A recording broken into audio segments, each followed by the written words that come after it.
He was a hardy old sailor, 35 years or more, and he made a fine living a long ways off our shores.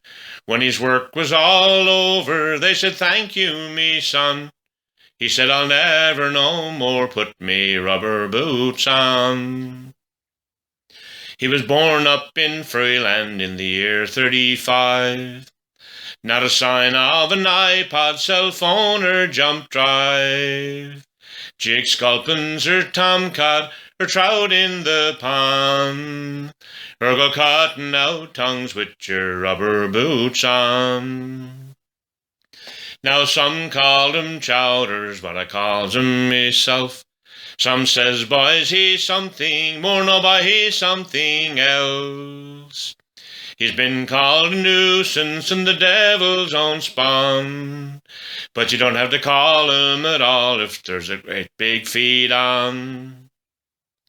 Now the nuns gave out homework, write an essay upon your most embarrassing moment. Sure, now what could go wrong?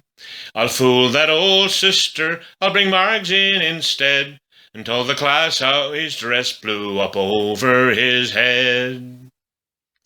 Now the liquor flowed freely and the beer even more. In the evening they'd stroll up the hill to the store, and they drank till their senses and their money's all gone. But then they'd haul home 2 more dozen with their rubber boots on. Now the children came quickly, 2, 3, 4 or more. Then he'd roll out of bed and sail away from the shore.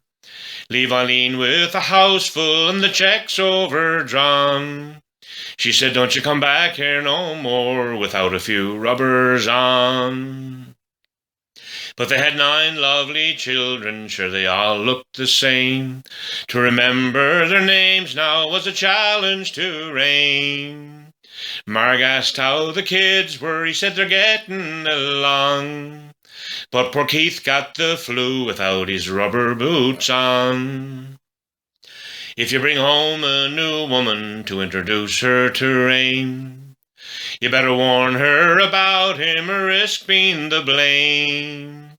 If she shows him her new boots with the big high heels on, and he says you're big, fat, and ugly enough without them rubber boots on. I'll tell you a few stories, right, give it a try, about a pothole froze over and the man who sucked it dry. The box of chicken legs stolen with half the legs that were gone. There's 1,000 or more, I could go on and on. The doctor said, "Here's wacky backy for you." Eileen says, "My Jesus, he'll eat a boiler of stew." They found him next morning by the old woman's pond, with nothing at all but his rubber boots on. Now I'll end it right here, I won't tell any more tales on the boy who left home when the wolf first set sail.